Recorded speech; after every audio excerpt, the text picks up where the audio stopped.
지금 러시아에서 충격적인 일이 벌어졌습니다. 새벽 1시인데 시청률 43.7%가 말이 돼요? 월드컵도 아닌데. 우리 할아버지가 TV 보시다가 갑자기 엉엉 우셨어요. 그런 모습은 처음 봤습니다. 새벽 시간 실수로 송출된 단 8분의 한국 영상이 러시아 전역을 뒤흔들고 있습니다. 도대체 무슨 영상이었기에 새벽 시청률을 100배나 폭발시켰을까요? 왜 러시아 사람들은 이 영상을 보고 오열했을까요? 지금부터 블라디보스토크의 한 여성이 일으킨 전대미문의 방송사고를 들려드리겠습니다. 안녕하세요. 저는 블라디보스토크 지역 방송국에서 편성 담당으로 일하는 예카테리나입니다. 지금부터 제 인생을 완전히 바꿔놓은 그날 밤 이야기를 들려드리겠습니다. 5월 9일 밤 11시 45분, 메인 서버에서 갑자기 경고음이 울렸습니다. 자정부터 방송 예정이던 시베리아 호랑이 다큐멘터리 파일이 손상된 겁니다. 100원마저 먹통이었죠. 15분 후면 방송인데 대체 프로그램을 찾을 시간이 없었습니다. 저는 비상용 콘텐츠 폴더를 급하게 뒤졌습니다. 파일명에 자연이라는 단어가 보이는 8분짜리 영상을 발견하고는 확인도 제대로 못한 채 송출 시스템에 올렸습니다. 러시아 최대 연휴인 승전 기념일 황금 연휴라 어차피 시청자는 거의 없을 거라 생각했죠. 도시 사람들은 다 다차로 떠났고 저처럼 갈 곳 없는 사람들만 남아 있었으니까요. 자정, 영상이 시작됐습니다. 처음엔 평화로운 시골 풍경이었습니다. 안심하고 커피를 마시러 갔다가 3분쯤 지나 모니터를 보고는 깜짝 놀랐습니다. 화면에는 수십 명의 사람들이 논에서 모내기를 하고 있었거든요. 자연 다큐가 아니었던 겁니다. 이미 늦었습니다. 중간에 끊으면 더 이상하니까 그냥 두기로 했죠. 그런데 보면 볼수록 묘한 감정이 들었습니다. 사람들이 너무나 행복해 보였거든요. 허리 아픈 일인데도 서로 농담하며 웃고, 할아버지가 젊은이에게 모 씹는 법을 가르쳐주고, 아주머니들은 노래를 부르며 일했습니다.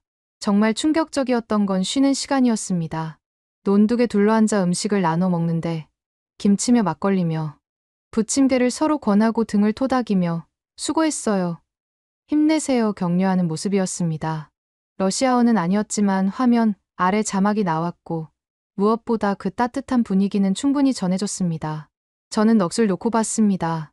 태어나서 시골이라곤 가본 적 없는 도시 아이였는데 왜 그 풍경이 그렇게 그리웠는지 모르겠습니다.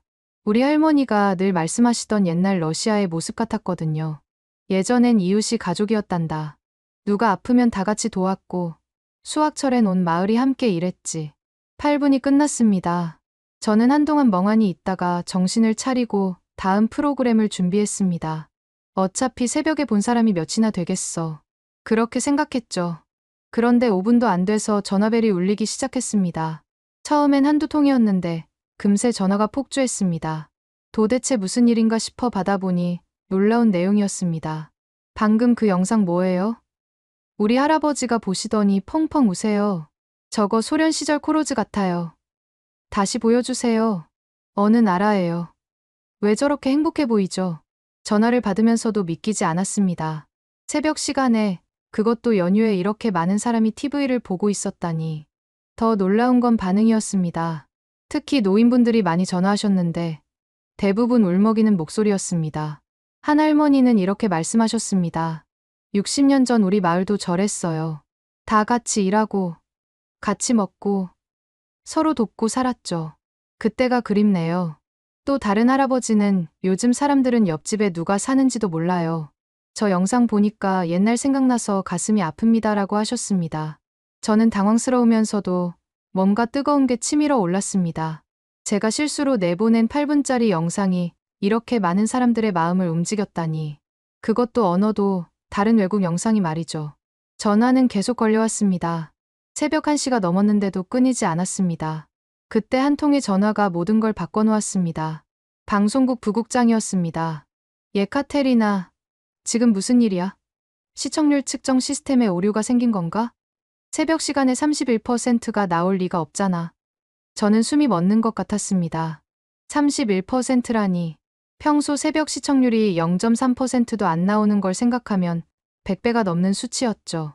부국장님 전화를 받고 저는 급하게 시청률 시스템을 확인했습니다. 정말이었습니다. 0시 정각부터 0시 8분까지 시청률이 급격히 상승해서 31.2%를 찍고 있었습니다. 평소 새벽 시청률과 비교하면 엄청난 차이였죠. 부국장님, 시스템 오류가 아닙니다. 실제 수치가 맞아요. 지금도 재방송 요청 전화가 쏟아지고 있습니다. 부국장님은 당장 방송국으로 오겠다고 하셨습니다. 저는 그 사이에 영상을 다시 한번 제대로 봐야겠다고 생각했습니다. 도대체 무엇이 러시아 사람들의 마음을 이렇게 움직였는지 알아야 했으니까요. 영상을 처음부터 다시 틀었습니다. 이번엔 하나하나 세심하게 관찰했죠. 화면에는 경남 하동 화계마을이라는 자막이 잠깐 나왔습니다. 한국 영상이었던 겁니다. 새벽 안개가 자욱한 논에 마을 사람들이 하나둘 모여들기 시작했습니다. 남녀노소 구분 없이 모두가 나왔더군요. 인상적인 건 일하는 방식이었습니다. 젊은 사람들이 앞줄에서 힘든 일을 하고 나이 드신 분들은 뒤에서 모를 나르거나 간식을 준비했습니다. 아이들도 작은 바구니를 들고 어른들을 도왔죠. 누가 시킨 것도 아닌데 각자 할 일을 찾아서 했습니다. 그런데 정말 놀라운 장면이 나왔습니다. 한 청년이 논에 빠져 온몸이 진흙투성이가 됐는데 다들 일손을 멈추고 달려가 도와주는 겁니다. 그리고는 모두가 웃음을 터뜨렸죠. 청년도 쑥스럽게 웃으며 다시 일어섰고 한 아주머니가 수건을 건네주었습니다. 저는 그 순간 깨달았습니다. 이건 단순히 농사일을 하는 영상이 아니었어요. 서로를 아끼고 돌보는 공동체의 모습이었죠. 러시아 사람들이 그토록 그리워하던 하지만 이미 사라져버린 그 무언가를 보여주고 있었던 겁니다. 영상의 하이라이트는 역시 점심시간이었습니다. 커다란 느티나무 그늘 아래 돗자리를 펴고 둘러앉았는데 각자 집에서 가져온 음식을 한데 모아놓고 나눠 먹었습니다. 김치, 나물, 전, 막걸리. 화면으로도 그 정겨움이 고스란히 전해졌죠. 특히 기억에 남는 장면이 있습니다. 한 할머니가 도시락을 까먹는 젊은이를 보더니 당신 반찬을 덜어주시는 거예요. 젊은이가 손사래를 쳐도 많이 먹어야 힘이 나지라는 표정으로 계속 음식을 올려주셨죠. 자막이 있어서 대화 내용을 알 수 있었고 그 마음만은 충분히 느껴졌습니다. 그때 또 다른 전화가 왔습니다. 이번엔 방송국 시청자 센터였습니다. 예카테리나 씨, 큰일 났어요. 서버가 다운될 것 같아요. 방송국 홈페이지에 접속자가 폭주하고 있습니다. 다들 그 영상을 다시 보고 싶다고. 저는 급하게 결정을 내렸습니다. 새벽 1시 30분에 같은 영상을 재방송하기로 한 거죠. 원래는 절대 있을 수 없는 일이지만 이미 상황이 예사롭지 않았으니까요. 재방송을 알리자마자 전화벨이 조용해졌습니다. 아마 다들 TV 앞으로 달려갔겠죠. 저도 모니터를 보며 시청률 변화를 지켜봤습니다. 1시 30분이 되자 숫자가 미친 듯이 올라가기 시작했습니다. 35%, 40%, 결국 43.7%에서 멈췄습니다. 새벽 시간대 최고 시청률 신기록이었습니다. 아니, 러시아 방송 역사상 전무후무한 기록이었죠. 그런데 더 놀라운 일이 일어났습니다. 영상이 끝나자마자 시청자들이 직접 방송국으로 오기 시작한 겁니다. 새벽 2시가 넘었는데도 방송국 앞에 사람들이 모여들었습니다. 대부분 노인분들이었는데 어떤 할아버지는 지팡이를 짚고 오셨더군요. 경비원이 당황해서 저에게 연락했습니다. 예카테리나 씨, 지금 1층 로비에 사람들이 수십 명 모였어요. 그리고 계속 늘어나고 있습니다. 다들 그 영상 만든 사람을 만나고 싶다고 하는데 저는 할 수 없이 내려갔습니다. 로비에 들어서자 놀라운 광경이 펼쳐졌습니다. 정말로 많은 사람들이 모여 있었고 다들 눈을 반짝이며 저를 바라봤습니다. 한 할머니가 제 손을 잡으며 말씀하셨습니다. 고맙습니다. 정말 고마워요. 잊고 있던 걸 다시 생각나게 해줘서. 그 순간 저는 울컥했습니다. 사실 저는 아무것도 한 게 없었잖아요. 그저 실수로 잘못된 영상을 내보냈을 뿐인데. 하지만 그 실수가 이렇게 많은 사람들에게 의미 있는 무언가가 됐다는 게 믿기지 않았습니다. 사람들은 저마다 자신의 이야기를 들려주기 시작했습니다. 어떤 할아버지는 시베리아 코로즈에서 일하던 젊은 시절을 떠올렸다고 했고, 어떤 할머니는 우크라이나 고향 마을의 추수 때가 생각난다고 하셨죠. 그때 부국장님이 도착했습니다. 로비의 광경을 보고는 입을 다물지 못하셨죠. 그리고는 저에게 조용히 말씀하셨습니다. 예카테리나, 이건 단순한 방송 사고가 아니야. 뭔가 더 큰 일이 일어나고 있어. 알고 보니 그 영상은 몇 년 전 한국 교민이 고향을 그리워하며 방송국에 기증한 것이었습니다. 비상용 폴더에 보관되어 있다가 운명처럼 제가 찾게 된 거죠. 부국장님 말씀이 맞았습니다. 다음 날 아침, 방송국은 전쟁터가 됐습니다. 전화는 쉴 새 없이 울렸고, 기자들이 몰려들었고, 심지어 시청자들이 계속 찾아왔습니다. 가장 먼저 연락이 온 건 지역 신문사였습니다. 블라디보스토크 일보입니다. 어젯밤 기적의 시청률에 대해 인터뷰하고 싶은데요. 프리모르스키 뉴스입니다. 그 한국 영상의 정체가 뭔가요? 극동 TV입니다. 시청자들이 왜 그렇게 열광했는지 분석 좀 해주세요. 저는 무슨 말을 해야 할지 몰랐습니다. 그저 실수였다고 하기엔 이미 일이 너무 커져 있었죠. 게다가 더 큰 문제가 기다리고 있었습니다. 방송국 국장님이 출근하시자마자 저를 호출한 겁니다. 국장실에 들어가자 차가운 목소리가 저를 맞았습니다. 예카테리나, 설명해보세요. 어떻게 검증도 안 된 외국 영상을 무단으로 송출할 수 있죠? 죄송합니다. 서버 오류로 급하게 대체 프로그램을 찾다가. 그게 변명이 됩니까? 방송은 공적 책임이 있어요. 만약 저 영상에 문제가 있었다면 어떻게 하려고 했죠? 국장님 말씀이 맞았습니다. 저는 고개를 숙일 수밖에 없었죠. 그런데 그때 비서가 급하게 들어왔습니다. 국장님, 시청률 속보입니다. 어젯밤 재방송 시청률이 전국 집계로 나왔는데 43.7%입니다. 국장님 표정이 바뀌었습니다. 그 정도 시청률은 월드컵 결승전이나 대통령 신년사 때나 나오는 수치였거든요. 그리고 모스크바 본사에서 연락이 왔습니다. 중앙방송국에서도 그 영상을 확보하고 싶다고. 상황이 급변했습니다. 이제 이건 단순한 지역 방송국의 실수가 아니라 전국적 관심사가 된 거죠. 국장님은 한숨을 쉬며 말씀하셨습니다. 일단 영상의 출처부터 정확히 파악하세요. 그리고 저작권 문제도 확인하고 만약 문제가 생기면 그때 또 전화가 왔습니다. 이번엔 더 놀라운 곳에서였죠. 주블라디보스토크 한국총영사관입니다. 어젯밤 방송된 한국 영상과 관련해서 협조하고 싶은데요. 저는 심장이 쿵쿵 뛰었습니다. 이제 국제적인 문제가 되는 건가 싶어서요. 그런데 총영사관 직원의 다음 말에 안도했습니다. 걱정하지 마세요. 오히려 감사드리려고 연락했습니다. 그 영상 덕분에 한국에 대한 관심이 폭발적으로 늘었거든요. 가능하다면 만나서 이야기하고 싶은데 그날 오후 저는 한국총영사관을 방문했습니다. 문화 담당 영사님이 따뜻하게 맞아주셨죠. 그 영상은 한국 방송사가 제작한 농촌 다큐멘터리의 일부입니다. 우리 마을 품앗이라는 프로그램이죠. 저작권은 걱정 안 하셔도 됩니다. 한국 방송사에 연락했더니 오히려 기뻐하더군요. 저는 놀랐습니다. 정말요. 무단 송출인데도요? 한국의 품앗이 문화가 러시아 사람들에게 이런 감동을 줬다는 게 놀랍다고 하더군요. 오히려 전체 프로그램을 러시아어 자막과 함께 제공하겠다고 했습니다. 품앗이. 저는 그 단어를 처음 들었습니다. 영사님이 설명해 주셨죠. 품앗이는 한국의 전통적인 노동 교환 방식입니다. 마을 사람들이 농번기에 서로의 일을 도와주는 거죠. 돈이 오가는 게 아니라 노동력을 교환하는 겁니다. 오늘 내가 당신을 도우면 내일 당신이 나를 돕는 식으로요. 듣고 보니 정말 러시아의 예코로즈나 수보트니크와 비슷했습니다. 아니, 어쩌면 더 인간적이고 따뜻한 방식이었죠.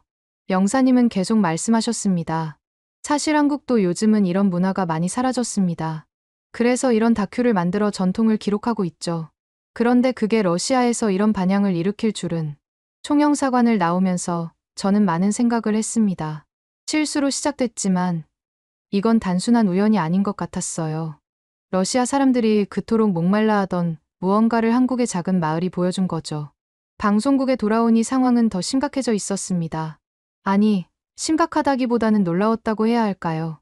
시청자 게시판이 폭주해서 서버가 다운됐고 방송국 앞에는 여전히 사람들이 모여 있었습니다. 그리고 더 놀라운 소식이 기다리고 있었습니다. 모스크바 중앙방송국에서 정식으로 그 영상을 전국 방송하기로 결정했다는 겁니다. 단, 조건이 있었죠. 제가 직접 모스크바에 가서 이 현상에 대해 설명해야 한다는 것이었습니다.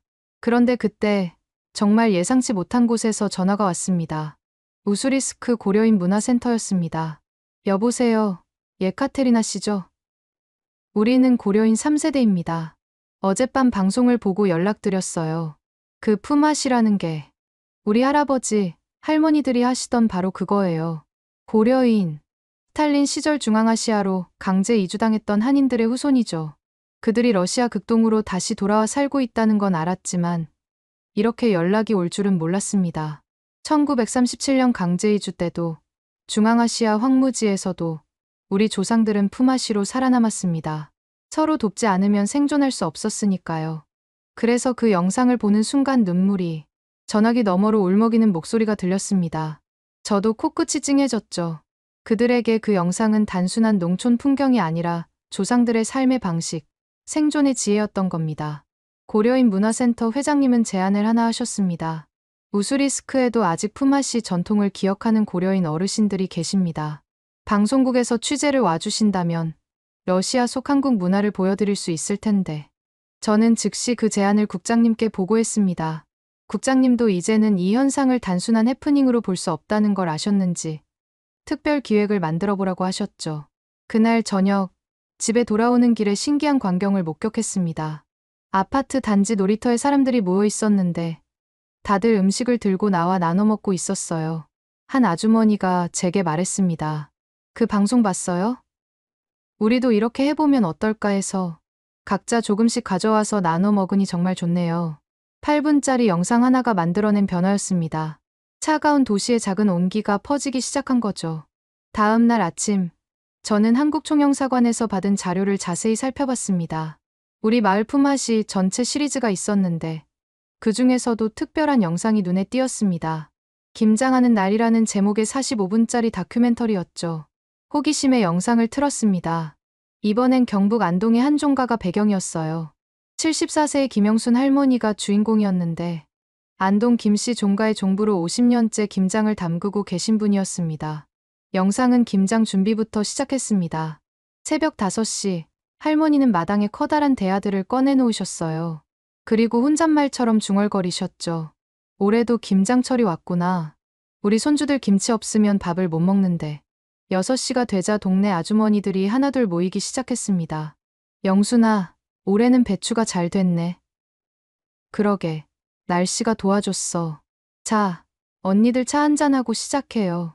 할머니들이 둘러앉아 차를 마시는 모습이 정겹더군요. 그런데 대화를 들어보니 이게 단순한 김장이 아니었습니다. 막내네는 서울서 못 온다며.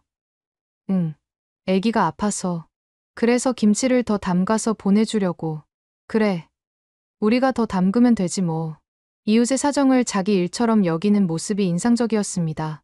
본격적인 김장이 시작되자 온 동네가 들썩였습니다. 남자들은 절인 배추를 나르고 젊은 며느리들은 양념을 만들고 할머니들은 배추에 양념을 버무렸죠. 아이들도 마늘 까는 일을 거들었습니다. 이게 바로 김장이야. 할머니가 카메라를 보며 말씀하셨습니다. 혼자서는 못해. 다 같이 해야 제맛이 나는 거야. 점심때 나온 음식들도 장관이었습니다. 수육, 막걸리, 갓 담근 겉절이. 모두가 둘러앉아 먹는데 그 분위기가 마치 잔치 같았어요. 저는 이 영상을 보면서 왜 러시아 사람들이 그토록 감동했는지 더 확실히 알게 됐습니다. 이건 단순히 음식을 만드는 게 아니라 사랑과 나눔의 축제였던 거죠. 영상을 보던 중 전화가 왔습니다. 국장님이었어요. 예카테리나, 모스크바 본사에서 결정이 났어. 금요일 저녁 7시 황금 시간대에 한국인의 정 특별 프로그램을 편성하기로 했어. 너가 담당 PD야. 저는 놀랐습니다. 황금 시간대라니. 그것도 제가 담당이라니. 하지만 국장님, 저는 아직 너가 시작한 일이야. 끝까지 책임져. 그리고 고려인 취재건도 승인됐어. 우수리스크에 다녀와. 전화를 끊고 나서 저는 한동안 멍했습니다. 단순한 실수가 이렇게 큰 프로젝트가 될 줄이야. 그때 또 전화가 울렸습니다. 이번엔 모르는 번호였어요. 안녕하세요.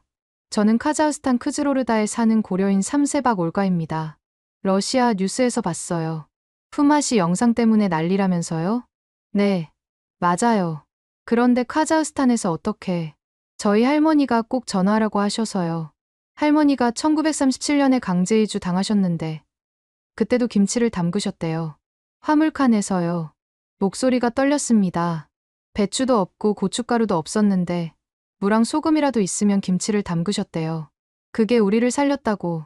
할머니가 그 이야기를 꼭 전해달라고 하셔서 저는 받아 적으면서 눈물이 났습니다. 김치가 단순한 음식이 아니었구나. 생존이었고 희망이었고 고향이었구나.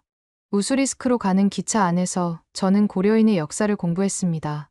1937년 10월 스탈린의 명령으로 연해주에 살던 17만 명의 한인이 중앙아시아로 강제 이주당했다는 사실. 6,000km를 화물칸에 실려 간 사람들. 그 과정에서 수만 명이 죽었다는 기록. 우수리스크역에 내리자 고려인 문화센터 회장님이 마중 나와 계셨습니다. 예카테리나 씨, 환영합니다. 우리 어르신들이 다 기다리고 계세요. 문화센터에 도착하니 정말로 수십 명의 할머니, 할아버지들이 모여 계셨습니다. 그중 가장 연세가 많아 보이는 할머니가 일어나셨어요. 내가 이 마을 최고령자 김마리아요. 93세. 강제 이주 때 6살이었어. 할머니는 낡은 앨범을 꺼내 보여주셨습니다. 누렇게 변색된 사진들. 그중 하나를 가리키며 말씀하셨죠. 이게 1938년 카자흐스탄에서 찍은 거야. 봐, 다들 얼마나 말랐어. 그런데도 김치를 담그고 있지? 사진 속 사람들은 뼈만 앙상했지만 땅에 묻은 항아리 주위에 모여 있었습니다. 배추가 어디 있었겠어. 양배추, 무, 당근, 구할 수 있는 건 다 넣었지. 고춧가루도 없어서 파프리카를 썼고. 그래도 김치는 김치야. 그 맛의 고향을 느꼈으니까. 옆에 계시던 또 다른 할머니가 거들었습니다. 김치 항아리를 묻을 때는 온 동네가 나왔어. 러시아 사람들은 처음엔 이상하게 봤는데 나중엔 같이 먹더라고. 맛있다고. 이야기를 듣다 보니 품앗이와 김장이 어떻게 연결되는지 알 것 같았습니다. 극한의 상황에서도 함께 나누고 돕는 정신. 그게 고려인들을 살린 거였죠. 오늘 특별히 김치를 담가볼까 해요. 김마리아 할머니가 제안하셨습니다. 러시아 사람한테 우리 김치 담그는 법을 보여주고 싶어서. 준비된 재료들을 보니 한국과는 확실히 달랐습니다. 양배추, 비트, 파프리카, 딜. 하지만 할머니들의 손놀림은 능숙했어요. 자, 이렇게 양배추를 내 등분하고 소금물에 담가. 농도가 중요해. 할머니들이 하나씩 설명해 주셨습니다. 옆에서는 젊은 고려인들이 메모하며 배우고 있었죠. 우리 세대는 제대로 못 배웠어요. 40대 여성이 말했습니다. 러시아 사람이 되려고 한국 것을 다 버렸거든요. 이제야 후회해요. 김치를 담그면서 할머니들은 옛 이야기를 들려주셨습니다. 강제 이주 첫 해 겨울이 제일 힘들었어. 먹을 게 없어서 다 죽는가 했는데 김치 덕분에 버텼지. 비타민이 있어서 괴혈병도 안 걸렸고. 맞아. 러시아 이웃들이 우리 김치 먹고 기운 차린다고 했잖아. 그때부터 물물 교환이 시작됐지. 김치랑 빵이랑 바꿔 먹고 저는 깨달았습니다. 김치가 단순한 음식이 아니라 문화교류의 매개체였다는 걸. 김장이 끝나갈 무렵 놀라운 일이 벌어졌습니다. 러시아 이웃들이 하나둘 찾아온 거예요. 마리아 할머니, 김치 담근다고 들었어요. 구경해도 돼요? 작년에 할머니가 주신 김치가 너무 맛있었어요. 만드는 법 배우고 싶어요. 어느새 문화센터는 러시아인과 고려인이 뒤섞인 김장 교실이 됐습니다. 우수리스크에서 돌아온 저는 첫 정규 방송 준비에 들어갔습니다. 한국인의 정 첫 회는 당연히 김장 특집으로 정했죠. 처음 실수로 내보낸 품앗이 영상과 안동 할머니의 김장, 그리고 고려인들의 이야기를 엮어서 구성했습니다. 방송을 앞두고 걱정이 많았습니다. 실수가 아닌 정식 편성인데도 사람들이 봐줄까? 금요일 저녁 7시. 드디어 방송이 시작됐습니다. 안녕하세요. 한국인의 정 첫 시간입니다. 오늘은 김장 이야기를 들려드리겠습니다. 제가 직접 진행을 맡았습니다. 떨렸지만 최대한 차분하게 말했죠. 먼저 안동 할머니의 김장 영상이 나갔습니다. 이번엔 러시아어 자막과 함께 전체 버전으로. 그 다음엔 제가 우수리스크에서 만난 고려인 할머니들의 이야기를 전했습니다. 1937년 강제이주 당시에도 고려인들은 김치를 담갔습니다. 그것이 그들의 정체성이었고 생존의 방법이었습니다. 방송 중간중간 시청자들의 실시간 반응을 확인했습니다. 폭발적이었어요. 우리 할머니도 전쟁 때 김치 같은 절임 채소를 만드셨대요. 고려인들이 그런 역사를 갖고 있는 줄 몰랐어요. 갑자기 김치가 먹고 싶어졌어요. 방송이 끝나자마자 방송국 홈페이지가 또 다운됐습니다. 김치 담그는 법을 묻는 문의가 쇄도한 거죠. 다음 날 아침, 놀라운 광경을 목격했습니다. 블라디보스토크 중앙시장에 사람들이 몰려든 거예요. 다들 배추와 물을 사려고. 어제 방송 봤어요? 한 아주머니가 물었습니다. 김치 담가봐야겠다고 생각했는데 나만 그런 게 아니었네요. 시장 상인들도 당황했습니다. 40년 장사에 이런 일은 처음이야. 배추가 동났어. 한국 식품점들도 마찬가지였습니다. 고춧가루, 젓갈, 마늘이 품절됐죠. 죄송합니다. 다음 주에나 들어와요. 한국 식품점 사장님이 미안해했습니다. 이렇게 갑자기 수요가 늘 줄은. 그런데 더 감동적인 일들이 일어났습니다. 고려인 할머니들이 자발적으로 김장 교실을 열기 시작한 거예요. 우리가 도와드릴게요. 김마리아 할머니가 방송국에 전화하셨습니다.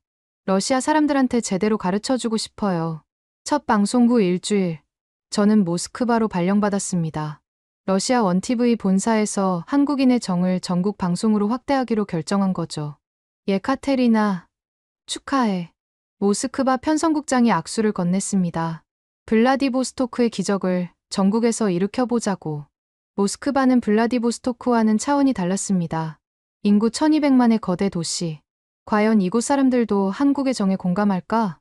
첫 전국 방송을 준비하며 저는 새로운 접근을 시도했습니다. 단순히 한국 영상만 보여주는 게 아니라 러시아 전문가들과 함께 분석하고 토론하는 형식으로. 첫 게스트는 러시아 과학 아카데미의 사회학자 이반 페트로프 박사였습니다. 김장이 흥미로운 이유는 개인주의와 집단주의의 완벽한 조화를 보여주기 때문입니다. 박사가 설명했습니다. 각자 집안의 맛을 지키면서도 함께 만들고 나누죠. 또 다른 게스트로 모스크바 한인 회장님을 모셨습니다. 저희도 모스크바에서 30년째 김장을 하고 있어요. 처음엔 한인들끼리만 했는데 이제는 러시아 이웃들도 많이 참여해요. 드디어 전국 방송날이 왔습니다. 11월의 차가운 금요일 저녁. 방송은 김장 영상으로 시작했지만 이번엔 다른 요소를 추가했습니다. 러시아의 전통 보존식품 문화와 비교한 거죠. 러시아도 솔련의 오구르치라고 하는 절인 오이, 크바셔나야 카푸스타라고 하는 절인 양배추 같은 발효 음식이 있습니다. 제가 설명했습니다. 하지만 한국의 김장은 단순한 보존이 아니라 나눔의 문화라는 점이 특별하죠. 방송 중간에 놀라운 연결이 있었습니다. 안동의 김영순 할머니와 실시간 화상 연결을 한 거예요. 러시아 여러분, 안녕하세요. 할머니가 손을 흔드셨습니다. 제 김장이 그렇게 유명해졌다니 쑥스럽네요. 통역을 통해 시청자 질문을 받았습니다. 할머니, 김치의 비결이 뭔가요? 비결이요? 간단해요. 먹을 사람을 생각하면서 만드는 거예요. 우리 며느리는 짜게 먹으니까 소금을 덜 넣고, 손주는 맵게 못 먹으니까 고춧가루를 적게 넣고. 그 따뜻한 답변에 채팅창이 뜨거워졌습니다. 정말 할머니 같아요. 우리 바부슈카 생각난다. 사랑이 들어간 음식이구나. 시청률은 실시간으로 올라갔습니다. 30%를 넘어 35%까지. 방송이 끝난 후 놀라운 일이 벌어졌습니다. 모스크바 곳곳에서 김장 모임이 만들어지기 시작한 거예요. SNS에 샵 모스크바 김치 해시태그가 생겼고 사람들이 자신이 만든 김치 사진을 올리기 시작했습니다. 아르바트 거리 주민 모임에서 이번 주말 김장합니다. 참여하실 분. 우리 아파트도 김장 모임 만들어요. 한국 대사관에서도 연락이 왔습니다. 예카테리나 씨 덕분에 한러 문화교류가 새로운 차원으로 발전하고 있어요. 정부 차원에서도 지원하고 싶습니다. 김장편의 성공 후 저는 시리즈를 확대하기로 했습니다. 두 번째 주제는 제사였어요. 러시아인들에게 제사 문화를 어떻게 설명할까 고민이 많았습니다. 종교적으로 오해받을 수도 있으니까요. 그때 좋은 아이디어를 준 사람이 있었습니다. 러시아 정교회의 안드레이 신부님이었죠. 한국의 제사는 종교 의식이 아니라 가족 사랑의 표현입니다. 우리 정교회의 추도 예배와 본질은 같아요. 방송에서는 제사상 차리는 과정을 자세히 보여줬습니다. 돌아가신 분이 좋아하던 음식을 정성스럽게 준비하는 모습. 가족이 모여 추억을 나누는 시간. 이 대추는 할아버지가 제일 좋아하셨어요.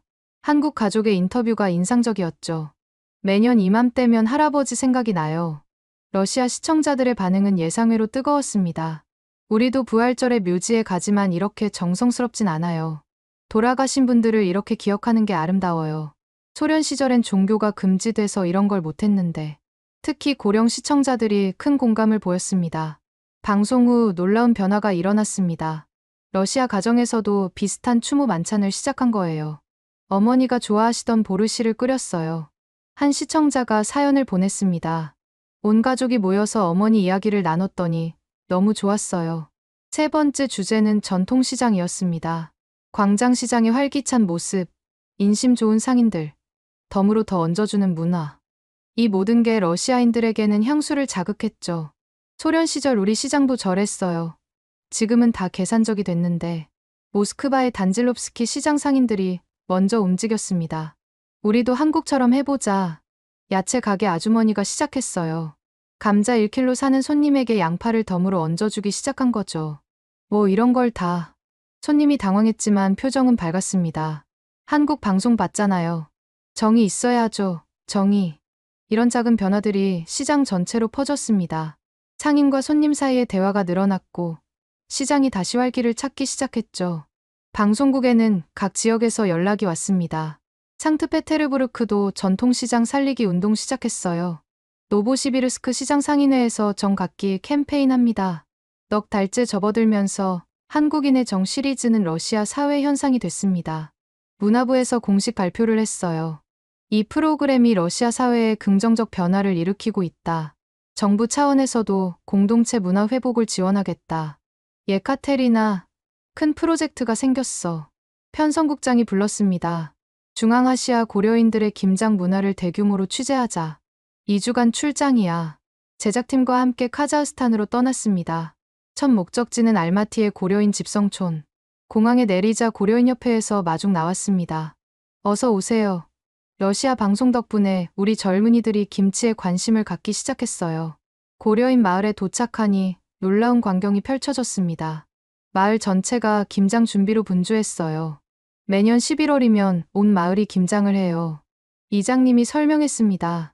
올해는 특별히 러시아 방송팀이 온다고 해서 더 신났죠. 85세 강 타마라 할머니를 만났습니다. 1937년 강제이주 때 우리 어머니가 김치 씨를 속옷에 숨겨왔어요. 그게 우리 김치의 시작이었죠. 할머니는 낡은 항아리를 보여주셨습니다. 이게 60년 된 김치 항아리예요. 카자흐스탄 흙으로 구운 거지만 김치 맛은 똑같아요. 마을 김장은 그야말로 축제였습니다. 남녀노소 구분 없이 모두 참여했죠. 배추가 귀해서 양배추를 많이 써요. 한 아주머니가 설명했습니다. 고춧가루도 한국에서 수입하면 비싸니까 현지 고추를 말려서 쓰고요. 재료는 달라도 정성은 같았습니다. 할머니들이 손자들에게 김치 담그는 법을 가르치는 모습이 인상적이었죠. 이렇게 배추 잎을 한 장씩 넘기면서 양념을 발라야 해. 대충 하면 안 돼. 젊은 고려인 3세 청년이 말했습니다. 사실 전 김치를 별로 안 좋아했어요. 러시아 친구들이 냄새 난다고 놀리기도 했고.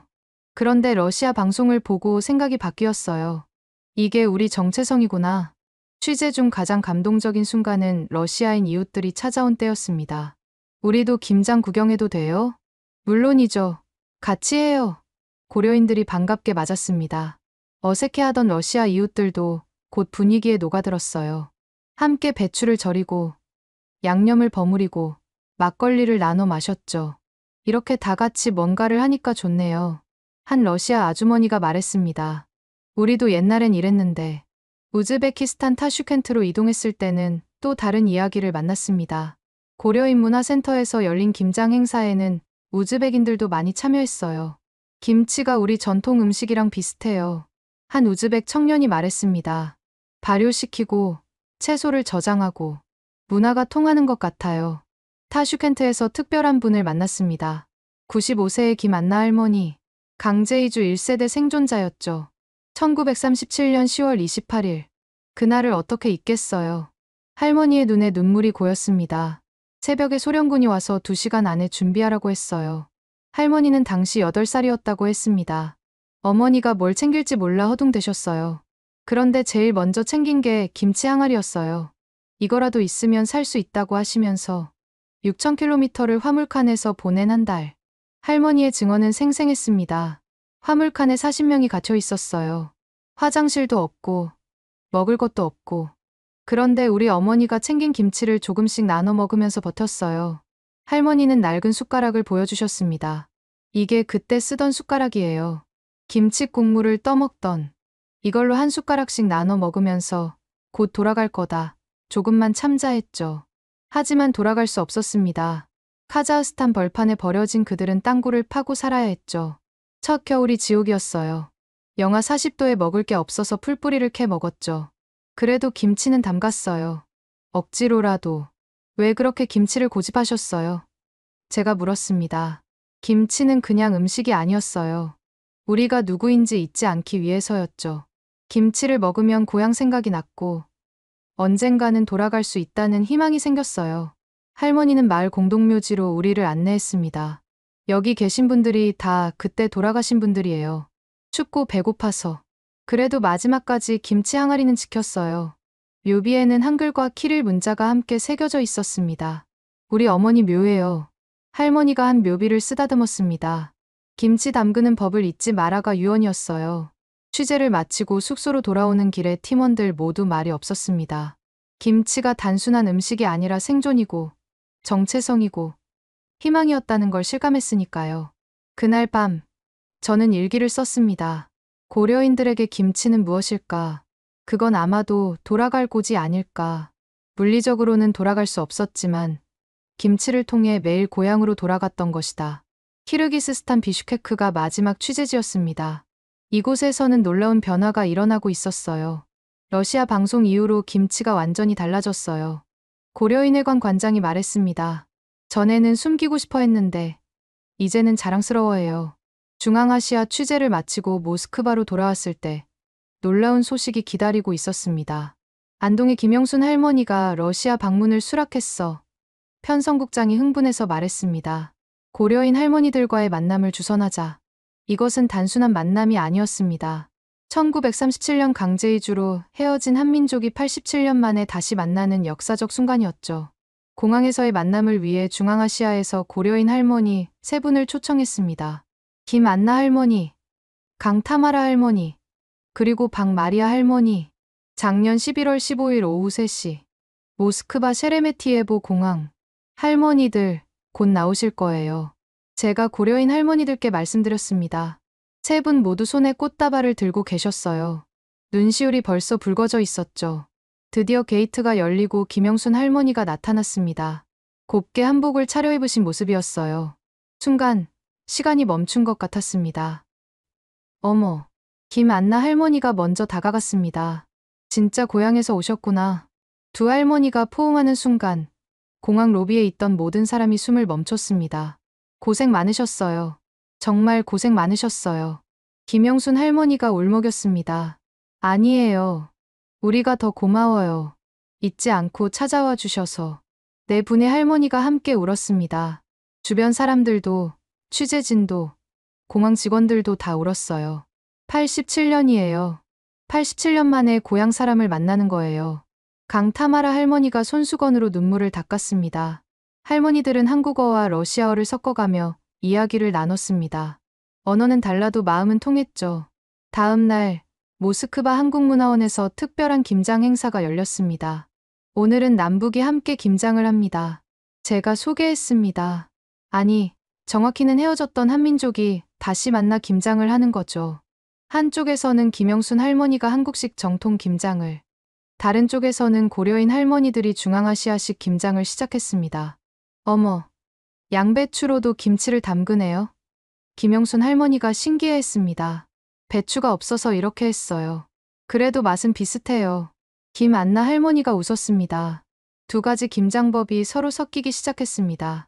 김영순 할머니가 고춧가루 쓰는 법을 가르치고 고려인 할머니들은 비트로 색을 내는 법을 보여줬죠. 결국 마음은 같네요. 김영순 할머니가 말했습니다. 정성껏 담가서 나눠 먹는 마음. 행사장에는 러시아 시민들도 많이 왔습니다. 모두들 할머니들 주위에 모여 김장을 배웠죠. 김장이 한창일 때 박마리아 할머니가 낡은 공책을 꺼냈습니다. 이게 우리 어머니가 남긴 김치 레시피예요. 1937년부터 적기 시작하신 거죠. 공책에는 키릴 문자로 적힌 한국 음식 이름들이 빼곡했습니다. 김치, 깍두기, 동치미. 어머니가 글을 모르셔서 음대로 적으셨어요. 그래도 잊으면 안 된다고. 김영순 할머니가 공책을 보시더니 눈물을 흘리셨습니다. 이게 진짜 보물이네요. 어떤 박물관 유물보다도 귀한. 그때 한 러시아 할머니가 다가왔습니다. 저도 배워도 될까요? 제 손자가 한국 문화에 관심이 많거든요. 물론이죠. 네 분의 할머니가 동시에 대답했습니다. 순식간에 작은 김장 교실이 됐어요. 할머니들이 선생님이 되어 러시아 사람들을 가르쳤죠. 자, 배추는 이렇게 잡고. 아니, 너무 세게 하면 안 돼요. 고춧가루는 이 정도. 어머, 너무 많이 넣었네. 매워요. 웃음소리가 끊이지 않았습니다. 언어는 달라도 손짓발짓으로 충분히 소통했죠. 점심시간, 특별한 메뉴가 준비됐습니다. 한국식 보쌈과 러시아식 펠메니, 그리고 갓 담근 김치. 이게 화합이죠. 한 참가자가 말했습니다. 음식에는 국경이 없어요. 식사를 하면서 할머니들은 더 깊은 이야기를 나눴습니다. 우리가 김치를 포기했다면 아마 러시아에 완전히 동화됐을 거예요. 강타마라 할머니가 말했습니다. 하지만 김치 덕분에 우리가 누구인지 잊지 않았죠. 한국에서도 요즘은 김치를 사 먹는 집이 많아요. 김영순 할머니가 답했습니다. 그래도 명절에는 꼭 담가요. 그게 우리 정서니까. 오후에는 놀라운 발표가 있었습니다. 러시아 문화부 차관이 직접 참석한 거예요. 오늘 이 자리를 보니 문화의 힘을 실감합니다. 정부 차원에서 고려인 문화 보존을 지원하겠습니다. 그리고 더 놀라운 발표가 이어졌습니다. 매년 11월을 김장 문화의 달로 지정합니다. 러시아 전역에서 김장 축제를 열고 문화 교류를 활성화하겠습니다. 순간 행사장이 박수 소리로 가득 찼습니다. 고려인 할머니들은 서로 부둥켜 안고 울었죠. 87년 만이야. 87년 만에 인정받는 거야. 김장이 끝날 무렵 네 분의 할머니가 함께 담근 특별한 김치가 완성됐습니다. 이 김치는 화합 김치예요. 김영순 할머니가 말했습니다. 한국 방식과 고려인 방식을 합친 거죠. 맛보세요. 할머니들이 참가자들에게 김치를 나눠줬습니다. 특별한 맛이네요. 역사가 담긴 맛이에요. 김장 행사가 대성공을 거둔 후 뜻밖의 초청을 받았습니다. 한국 정부에서 저를 초청한 거예요. 예카테리나 씨가 한러 문화교류에 기여한 공로가 큽니다. 직접 한국을 경험해 보세요. 2주간의 한국 방문 일정이 시작됐습니다. 첫 목적지는 당연히 안동이었죠. 어서 오세요. 김영순 할머니가 마을 입구에서 기다리고 계셨습니다. 온 동네가 난리예요. 러시아 PD님 온다고. 마을 전체가 환영 현수막으로 가득했습니다. 러시아 친구를 환영합니다. 김장으로 하나 된 우리. 이게 다 뭐예요? 저는 놀랐습니다. 우리 마을이 러시아에서 유명해졌다면서요? 다들 고맙다고 인사하고 싶대요. 종택에 들어서니 상이 가득 차려져 있었습니다. 안동 찜달, 헛제사밥, 간고등어. 이게 다 우리 동네 음식이에요. 할머니가 설명하셨습니다. 혼자 차린 게 아니라 이웃들이 하나씩 가져온 거예요. 왜 이렇게까지? 저는 말을 잇지 못했습니다. 러시아에서 우리 문화를 알아봐 주잖아요. 그게 얼마나 고마운데요. 식사를 하며 마을 사람들과 이야기를 나눴습니다. 러시아 방송 덕분에 우리도 김장의 의미를 다시 생각하게 됐어요. 한 아주머니가 말했습니다. 당연하게 여겼는데 자랑스러운 문화였구나 싶어요. 다음 날은 김장 체험을 했습니다. 이번엔 제가 직접 해보는 거였죠. 자, 이렇게 배추를 잡고 할머니가 가르쳐 주셨습니다. 처음엔 어설펐지만 점점 요령이 생겼습니다. 마을 아주머니들이 도와주셨죠. 잘하네. 한국 사람 다 됐어. 함께 일하니 정말 즐거웠습니다. 러시아에서는 느껴보지 못한 따뜻함이었어요. 이게 품앗이에요. 할머니가 말씀하셨습니다. 혼자 하면 힘든 일도 함께 하면 즐거워요. 서울로 올라가서는 광장시장을 방문했습니다. TV로 봤던 것보다 훨씬 활기찼어요. 러시아에서 왔어요? 상인들이 알아봤습니다. 방송 봤어요. 덕분에 러시아 관광객이 늘었어요. 정말이었습니다. 시장 곳곳에서 러시아어가 들렸죠. 김치 주세요. 순대도요. 상인들은 러시아 손님들에게 더 친절했습니다. 이거 서비스. 맛있게 드세요. 저도 이것저것 맛봤습니다. 떡볶이, 김밥, 빈대떡.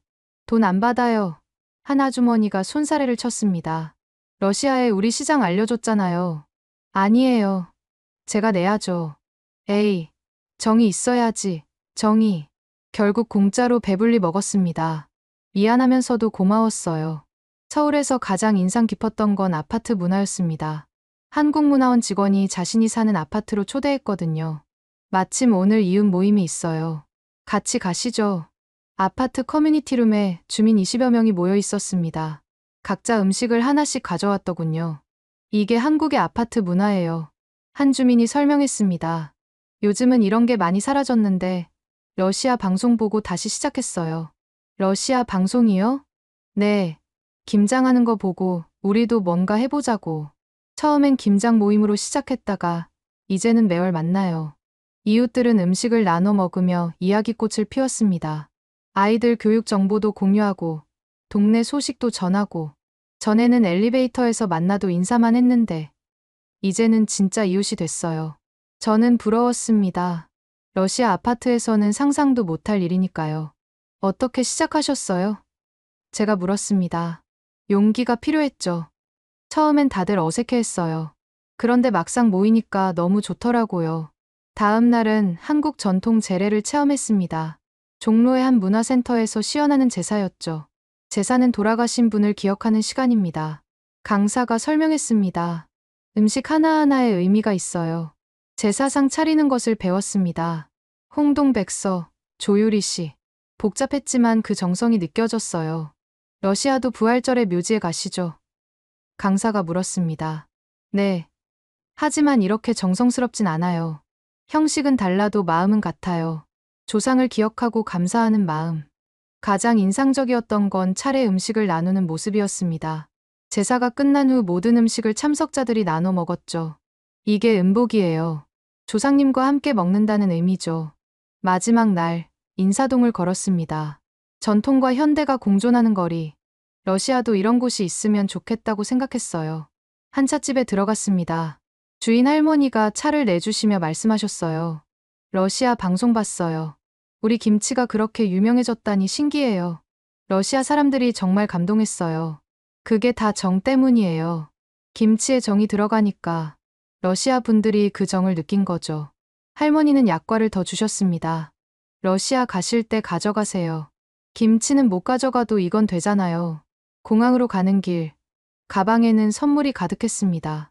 고추장, 된장, 김, 과자, 그리고 무엇보다 마음속 가득한 정. 비행기에서 2주간을 돌아봤습니다. 한국인의 정이 뭔지 이제 알 것 같았어요. 특별한 게 아니었습니다. 그저 사람을 사람답게 대하는 것, 나누고 베푸는 것, 함께하는 것. 한국에서 돌아온 지 3년. 러시아는 많이 변했습니다. 아니, 정확히는 되찾았다고 해야 할까요? 블라디보스토크로 출장을 갔습니다. 3년 전 그 방송국. 모든 게 시작된 곳이죠. 예카테리나, 옛 동료들이 반갑게 맞았습니다. 우리 방송국이 이제 김장 방송국으로 유명해졌어요. 정말이었습니다. 방송국 앞에는 한러 문화교류의 시작점이라는 기념 동판이 있었어요. 매년 김장철이면 여기서 축제를 열어요. 부국장님이 설명했습니다. 올해는 3,000명이 참가했어요. 도시도 변했습니다. 중앙시장에는 정의 거리가 생겼어요. 상인들이 덤을 주고 손님과 이야기를 나누는 전통시장 구역이었죠. 장사가 더 잘 돼요. 한 상인이 웃었습니다. 정이 있으니까 단골이 늘었어요. 아파트 단지도 달라졌습니다. 제가 살던 아파트를 찾아갔더니 1층에 주민 사랑방이 생겼더군요. 예카테리나 씨 덕분이에요. 이웃 할머니가 알아봤습니다. 그 방송 이후로 서로 인사하기 시작했거든요. 모스크바로 돌아와서도 변화는 계속 확인됐습니다. 정부에서 발표한 통계가 인상적이었어요. 최근 3년간 이웃 간 교류가 크게 증가했고 우울증은 감소했으며 사회적 신뢰도는 상승했다는 내용이었습니다. 하지만 숫자보다 중요한 건 사람들의 표정이었습니다. 거리가 밝아졌어요. 웃음소리가 늘었고 인사하는 사람이 많아졌죠. 방송국도 변했습니다. 한국인의 정 시리즈는 시즌 5까지 제작됐고 이제는 세계인의 정 시리즈로 확대됐어요. 다음은 어느 나라예요? 편성국장이 물었습니다. 이번엔 멕시코예요. 가족 문화가 강한 나라죠. 러시아 사람들의 한국에 대한 관심도 꾸준했습니다. 한국어 학원이 10배 늘었고 한국 식당은 100개가 넘었죠. 김치찌개 주세요. 러시아 손님들이 자연스럽게 주문했습니다. 더 놀라운 건 러시아식 김치의 발전이었어요. 이제는 보르시 김치, 펠메니 김치 같은 퓨전 김치도 등장했죠. 문화는 섞이면서 발전하는 거예요. 한 요리사가 말했습니다. 고려인 사회도 완전히 달라졌습니다. 더 이상 숨기지 않았어요. 오히려 자랑스럽게 여겼죠. 우리가 문화의 다리 역할을 했어요. 김안나 할머니가 자랑스럽게 말씀하셨습니다. 87년 만에 인정받은 거죠. 정부 차원의 지원도 체계화됐습니다. 김장 문화의 다른 국가 행사가 됐고 고려인 문화는 보호 대상이 됐죠. 어느 날 특별한 소식을 들었습니다. 시베리아의 한 마을 이야기였어요. 폐촌 위기였는데 살아났대요. 김장 마을로 유명해져서 젊은이들이 돌아왔다고. 저는 가끔 그날 밤을 떠올립니다. 그해 5월 9일 새벽 혼자 앉아있던 송출실. 8분의 실수. 운명이었을까요? 안동 할머니가 영상통화로 물으셨습니다. 우연이었죠. 하지만 필연이 됐네요. 할머니가 웃으셨습니다. 맞습니다. 우연은 필연이 됐고 실수는 기적이 됐습니다. 지금 제 책상 위에는 특별한 선물들이 있습니다. 고려인 할머니들이 만든 김치 항아리, 안동 할머니의 손편지, 러시아 시청자들이 보낸 감사 카드들. 그 중에서도 가장 소중한 건 한 아이가 그린 그림입니다. 러시아 할머니와 한국 할머니가 함께 김치를 담그는 그림. 아래엔 삐뚤빼뚤한 글씨로 정이라고 쓰여 있죠. 엄마가 정이 뭐냐고 물어봤어요. 그림을 보낸 아이 엄마가 전화했습니다. 그래서 할머니가 나눠주는 김치 맛이라고 했더니 알겠대요. 아이들이 아는 정. 그게 진짜 변화겠죠. 오늘도 러시아 곳곳에서는 작은 기적들이 일어나고 있습니다. 노보시비르스크의 한 아파트. 이웃들이 모여 김장을 합니다. 올해는 더 맛있게 담가야지. 상트페테르부르크의 시장. 상인이 손님에게 덤을 얹어줍니다. 정이 있어야죠. 모스크바의 한 가정. 할머니를 기리며 특별한 저녁을 준비합니다. 할머니가 좋아하시던 보르시예요.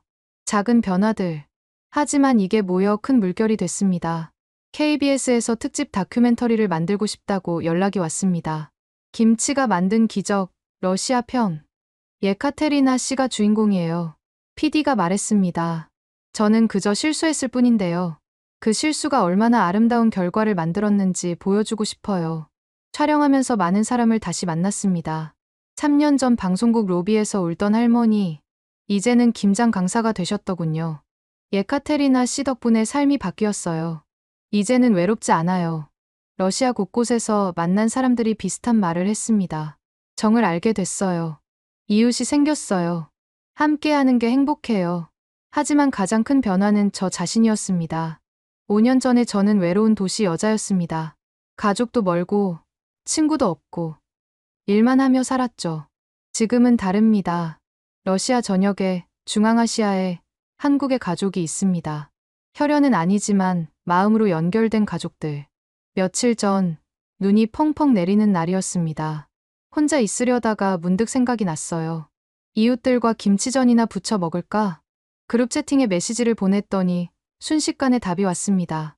좋아요. 막걸리는 제가, 파전도 부칠게요. 1시간 후, 제 작은 아파트는 웃음소리로 가득했습니다. 창밖으로는 여전히 눈이 내리고 있었지만 안은 따뜻했습니다. 김치전 냄새, 막걸리 잔 부딪히는 소리, 이웃들의 웃음. 정이 이런 거구나. 문득 깨달았습니다. 거창한 게 아니었어요. 그저 함께하는 것, 나누는 것, 서로를 사람으로 대하는 것.